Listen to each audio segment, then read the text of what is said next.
Good morning all of you. RBS degree college Meja Khas के online platform पे सभी छात्रों का हम हार्दिक स्वागत करते हैं और हमें यह विश्वास होगा छात्रों जो है कि आप लोग पूर्णतः स्वस्थ होंगे।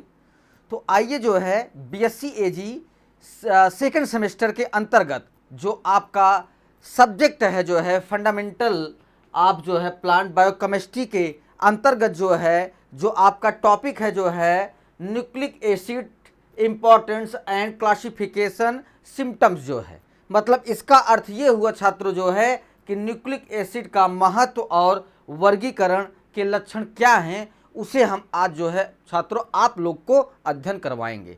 ठीक है, क्योंकि जो न्यूक्लिक एसिड है छात्रों जो है ये एक तरीके से देखा जाए कि आनुवांशिक जो गुण होता है उसे जो है एक जगह से दूसरे जगह जो है स्थानांतरित करता है। न्यूक्लिक एसिड का मुख्य कार्य यही होता है छात्रों जो है, क्योंकि आनुवांशिक जो है वो माता पिता से जो है बच्चों से उनके बच्चों में जो है स्थानांतरित होती है, जो कि न्यूक्लिक एसिड के द्वारा जो है ये प्रक्रिया जो है संभव होती है छात्रों।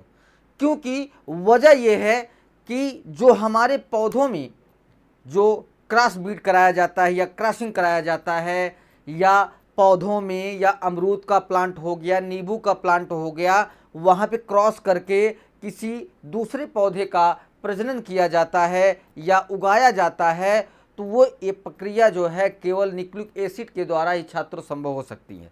क्योंकि अगर हम एसडी जो है गेहूं की वैरायटी जो है 2967 जो है अगर हम बोते हैं अपने जो है खेत में छात्रों जो है, तो उसे अगर हम दोबारा जो है अगर बोते हैं 2967 जो है, तो ये आप मान लीजिए जो है कि उसके जो आनुवांशिक गुण हैं वो जो है उसकी जगह जो है स्थानांतरित जरूर होगा छात्रों, जो हमारे न्यूक्लिक एसिड का मुख्य कार्य होता है छात्रों। ये नाभिकीय संरचना को एक तरीके से जैविक प्रक्रियाओं से घेरा हुआ रहता है और ये जो है न्यूक्लिक एसिड आनुवांशिक गुणों को एक स्थान से दूसरे स्थान पर स्थानांतरित करते रहते हैं। ठीक है, आइए इसके विषय में अध्ययन किया जाए जो है। आइए स्क्रीन पर चलते हैं। न्यूक्लिक एसिड क्या है? ठीक है, न्यूक्लिक एसिड लंबी श्रृंखला वाले जो है पॉलीमरिक अणु होते हैं। ठीक है, जो हमारा न्यूक्लिक एसिड है वो लंबी श्रृंखला वाले पॉलीमरिक अणु होते हैं। मोनोमर को न्यूक्लियोटाइड के रूप में जाना जाता है और इसीलिए कभी कभी न्यूक्लिक एसिड को पॉलीन्यूक्लियोटाइड के रूप में भी जाना जाता है छात्रों। ठीक है, जो न्यूक्लिक एसिड क्या है उसके विषय में हम आपको बतला रहे हैं कि न्यूक्लिक एसिड एक लंबी श्रृंखला होती है जो कि पॉलीमरिक अणु से वो एक बंध से जुड़ाव किए रहता है और मोनोमर को न्यूक्लियोटाइड के रूप में एक तरीके से जाना जाता है आपके न्यूक्लिक एसिड को छात्रों। ठीक है, फिर इसीलिए कभी कभी न्यूक्लिक एसिड को पॉलीन्यूक्लियोटाइड के रूप में भी एक तरीके से वर्णन किया जाता है छात्रों। ठीक है, तो न्यूक्लिक एसिड इस तरीके में पाया जाता है और फिर उसके बाद डीऑक्सी राइबोन्यूक्लिक एसिड जो है जिसे हम डीएनए बोलते हैं, और राइबोन्यूक्लिक एसिड और आरएनए दो प्रमुख प्रकार के न्यूक्लिक एसिड हैं।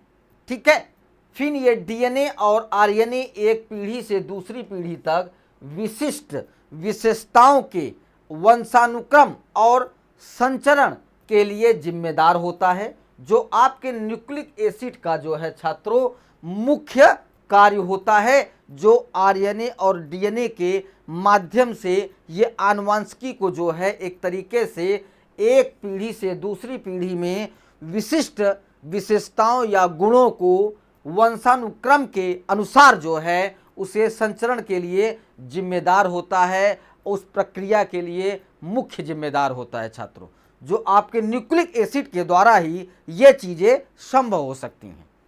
फिर उसके बाद जो है हम मुख्य रूप से इसे दो प्रकार में जो है न्यूक्लिक एसिड को जो है वर्गीकृत करते हैं। आगे चलते हैं।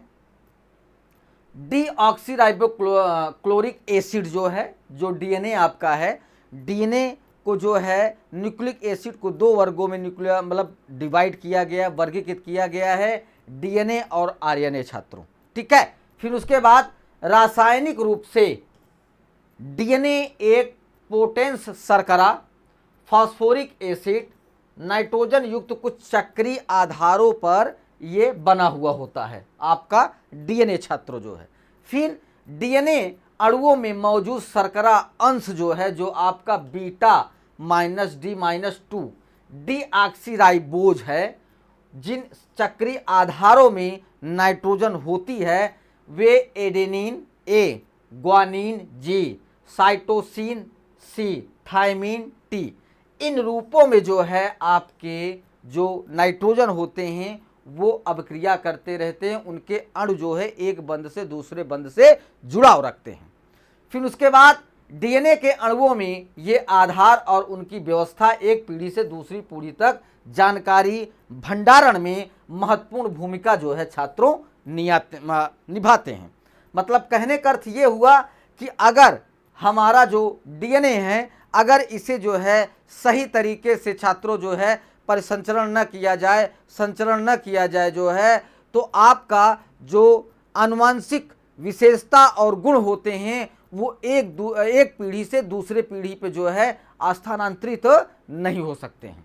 ठीक है, फिर उसके बाद डीएनए में एक डबल स्टैंड हेलिकल संरचना होती है, जिसमें स्ट्रेट एक दूसरे के पूरक होते हैं, जो जुड़ाव होता है छात्रों जो है एक दूसरे का। ठीक है, वहाँ पे जो चीज़ें होती हैं वहाँ पे ये बंध के रूप में जो है जुड़ाव किए रहता है छात्रों। ठीक है, फिर उसके बाद आपका आता है राइबो न्यूक्लिक एसिड, आरएनए जो है। कभी कभार छात्रों जो है कुछ मुख्य परीक्षाओं में जो है इसके फुल फॉर्म जो है पूछ लेते हैं कि आरएनए का फुल फॉर्म क्या होता है, डीएनए का फुल फॉर्म क्या होता है। तो इससे आपको ये भी पता चलेगा जो है कि आरएनए का फुल फॉर्म क्या है और डीएनए का फुल फॉर्म क्या है। ठीक है, डीएनए का हमने बताया और आरएनए का आपको राइबोन्यूक्लिक एसिड आरएनए से कहा जाता है। फिर उसके बाद आरएनए अणु जो है फास्फोरिक एसिड, एक पेंटोस शर्करा और नाइट्रोजन युक्त कुछ चक्रीय आधारों पर भी बना होता है, जो आपका आरएनए का निर्माण होता है, या बंध के रूप में इनकी एक प्रक्रियाओं के थ्रू जो है इनका जो है फास्फोरिक एसिड के जो अणु हैं जब ये बंध के रूप में जुड़ाव करते हैं जो है, तो वहाँ पे आपका आरएनए का एक तरीके से प्रदर्शित होता है कि यहाँ पे आरएनए इस बंध से जुड़ा हुआ है। ठीक है, फिर उसके बाद आरएनए में शर्करा अंश के रूप में बीटा डी राइबोज होता है। ठीक है, उसमें क्या था, बीटा डी जो डीएनए में जो हमने आपको बताया कि डीएनए में बीटा -D-2 था जो डीएनए में था, इसमें क्या है कि बीटा -D- राइबोज जो है उसके जो है शर्करा आपके आरएनए में पाए जा रहे हैं छात्रों जो है।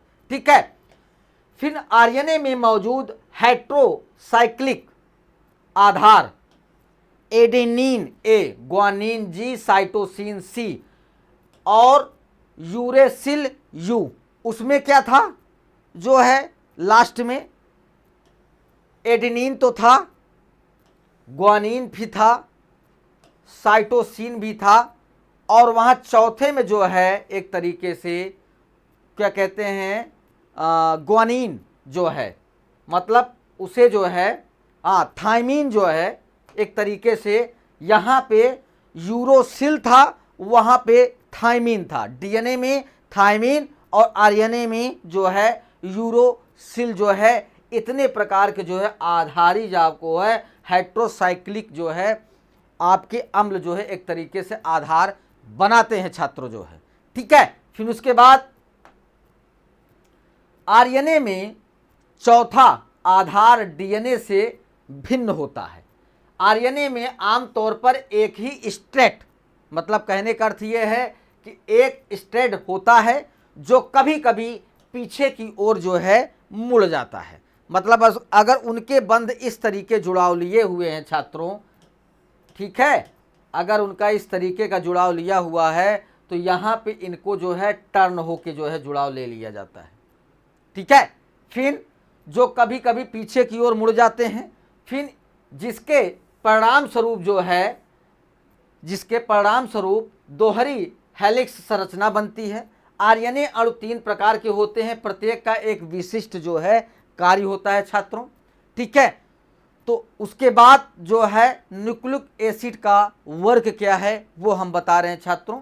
न्यूक्लिक एसिड माता पिता से संतानों तक अंतर्निहित गुणों की संचरण के लिए जिम्मेदार होता है। मतलब आनुवांशिक गुणों का एक तरीके से स्थानांतरण होता है जो माता पिता से उनके बच्चों में होता है, जो न्यूक्लिक एसिड का मुख्य कार्य है छात्रों। फिर वे हमारे शरीर में प्रोटीन से संश्लेषण के लिए जिम्मेदार हैं। डीएनए फिंगरप्रिंटिंग नेतृत्व निर्धारित करने के लिए फोरेंसिक विशेषज्ञों द्वारा उपयोग किए जाने वाला एक विधि होता है। मतलब जब कहीं जो है संदिग्ध अवस्था में किसी की अगर मृत्यु होती है, वहाँ पे कोई अगर सबूत नहीं छोड़ा जाता है तो वहाँ पे जो हमारी फोरेंसिक टीम होती है पुलिस की जो है, वो वहाँ पे जाके जो है कुछ ऐसे क्लू जो है निकालते हैं जो कि आपके जो है डीएनए फिंगरप्रिंटिंग नेतृत्व निर्धारित करने के लिए वहाँ पे फोरेंसिक विशेषज्ञों द्वारा इसे जो है क्लू को निकाला जाता है छात्रों, जहाँ पे इसका न्यूक्लिक एसिड का मुख्य कार्य होता है। ठीक है, फिर उसके बाद इसका उपयोग अपराधियों की पहचान के लिए भी किया जाता है। इसने जैविक विकास और आनुवांशिकी संबंधित अध्ययनों में प्रमुख भूमिका जो है निभाई है, जो कि आपके न्यूक्लिक एसिड के द्वारा ही जो है ये चीज़ें छात्रों संभव हो सकती हैं। फिर उसके बाद न्यूक्लिक एसिड माइक्रो मोलिक्यूल्स है जो सभी कोशिकाओं और वायरस में ये मौजूद होते हैं। आनुवांशिक जानकारी न्यूक्लिक एसिड में संग्रहित और व्यक्त की जाती है। मतलब जो आपकी आनुवांशिक जो है जानकारियां होती हैं वो आपको न्यूक्लिक एसिड में ही ये सारी चीज़ें जो है आपको मिलेंगी छात्रों। फिर उसके बाद कोशिका प्रोटीन बनाने के लिए आवश्यक जानकारी को डीऑक्सीराइबोन्यूक्लिक एसिड डीएनए में संग्रहित करता है। फिर राइबो न्यूक्लिक एसिड एक संबंधित प्रकार की न्यूक्लिक एसिड जो विभिन्न आणविक रूपों में मौजूद होता है और प्रोटीन संश्लेषण में अपना जो है भाग लेता रहता है, जो न्यूक्लिक एसिड का कार्य है छात्रों। ठीक है, फिर उसके बाद न्यूक्लिक एसिड के महत्व क्या हैं वो हम आपको बतला रहे हैं कि न्यूक्लिक एसिड आनुवांशिक लक्षणों के संरक्षण के लिए एक रासायनिक आधार बनाते हैं छात्रों, जो आपके न्यूक्लिक एसिड का महत्व है। फिर न्यूक्लियोटाइड्स एडेनोसिन ट्राइफॉस्फेट के रूप में ऊर्जा स्रोत के रूप में सिग्नलिंग मध्यस्थों एलोस्टेरिक एंजाइम्स प्रभावकों और द्वितीयक दूतों के रूप में अपना कार्य करते रहते हैं। ठीक है, फिर आता है न्यूक्लिक एसिड के दो महत्वपूर्ण जो कार्य हैं वो हम बता रहे हैं। पहला, आनुवांशिकी जानकारी डीएनए के अंदर कोडित होती है। ठीक है, जो आनुवांशिक की हमें जानकारी होती है छात्रों जो है वो डीएनए के अंदर जो है कोडिंग किया जाता है या कोडिंग होता है। ठीक है, फिर उसके बाद यह जानकारी डीएनए द्वारा संग्रहित की जाती है और आरएनए द्वारा इसे प्रोटीन तक पहुंचाया जाता है। ठीक है, फिर उसके बाद एमआरएनए प्रोटीन की नींव बनाने के लिए नाभिक से साइटोप्लाज्मा में स्थानांतरित किया जाता है। मतलब जो वहाँ का प्रोटीन है जो न्यूक्लिक एसिड या आरएनए और डीएनए के द्वारा जो है स्थानांतरित किया जा रहा है प्रोटीन के संश्लेषण के लिए जो है, तो वहाँ पे ये नाभिक से साइटोप्लाज्मा में जो है इसे स्थानांतरित किया जाता है। फिर टीआरएनए प्रोटीन जानकारी को समझाने और व्यवस्थित करने के लिए पुल में एमिनो एसिड का उपयोग किया जाता है। ठीक है, क्योंकि एमिनो एसिड ही जो है एक तरीके से उनके अणु के बंधों को जो है बांधता है और उन्हें आगे जो है संचरण के लिए स्थानांतरित करता है। फिर आरएनए राइबोसोम बनाने के लिए एक तरीके से उपयोगी होता है छात्रों। फिर न्यूक्लिक एसिड की संरचना क्या होती है उसे हम बता रहे हैं। स्ट्रक्चर इसका जो है, न्यूक्लिक एसिड न्यूक्लियोटाइड से बना होता है। प्रत्येक न्यूक्लियोटाइड्स डीएनए के मामले में एक नाइट्रोजन बेस, एक फास्फेट समूह और एक डीऑक्सी राइबो शर्करा, और आरएनए के मामले में एक राइबो शर्करा के रूप में माना जाता है, जो इसकी संरचना का न्यूक्लिक एसिड का निर्माण होता है छात्रों। फिर उसके बाद न्यूक्लिक एसिड जो संरचना है, न्यूक्लिक एसिड सभी जीवन रूपों के रूप में आवश्यक हैं और सभी कोशिकाओं में मौजूद होते हैं।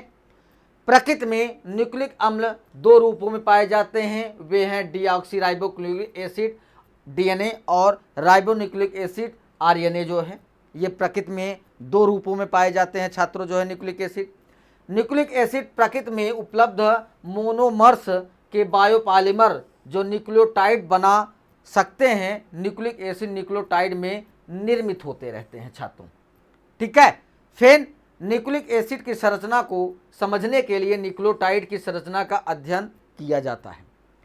फिर उसके बाद न्यूक्लिक एसिड बनाने वाले न्यूक्लियोटाइड में तीन भाग होते हैं, जिनमें से एक फास्फेट समूह, एक नाइट्रोबेस और एक पेंटोस अणु जो है शामिल होते हैं। न्यूक्लिक एसिड के जो न्यूक्लियोटाइड को बनाते हैं उनके तीन जो है ये प्रकार के जो है बेस होते हैं, जिससे न्यूक्लियो एसिड को जो है बनाया जाता है। फिर फास्फेट समूह, आपका फास्फेट समूह में एक फास्फोरस अणु होता है जिसमें नकारात्मक रूप से आवेशित ऑक्सीजन परमाणु जो है जुड़े होते हैं। फिर पेंटोज अणु होते हैं जो डीएनए और आरएनए में पेंटोज डीऑक्सीराइबो और राइबोज में जो है एक तरीके से बनाया जाता है। फिर उसके बाद दोनों में 5 कार्बन परमाणु और एक ऑक्सीजन परमाणु होते हैं। हाइड्रोजन परमाणु और हाइड्रोक्सिल समूह भी कार्बन परमाणुओं से जुड़े होते हैं। राइबोज में 2 हाइड्रोक्सिल समूह दूसरे और तीसरे कार्बन परमाणु से जुड़े होते हैं, जबकि डीऑक्सीराइबोज में एक हाइड्रोक्सिल समूह तीसरे कार्बन परमाणु से जुड़ा होता है और हाइड्रोजन दूसरे कार्बन परमाणु से जुड़ा होता है। मतलब जहाँ पे हमारा कार्बन और ऑक्सीजन का हाइड्रोजन का समावेशन अणु जो है बंध के रूप में जो है जुड़ते हैं, वहाँ पे जो है हमारा न्यूक्लिक एसिड अपना कार्य करता है। और आनुवांशिक जो प्रक्रियाएं होती हैं, जो न्यूक्लिक एसिड का मुख्य कार्य है कि वो माता पिता की विशेषताओं और गुणों को एक जगह से ले जाके दूसरे जगह उनके बच्चों में स्थानांतरित करते हैं। इनका मुख्य कार्य होता है न्यूक्लिक एसिड का। जो इनका एक तरीके से वर्गीकरण है जो है वो आरएनए और डीएनए में होता है। ठीक है। यहाँ पे ये टॉपिक जो है छात्रों समाप्त होता है। सभी छात्रों को धन्यवाद।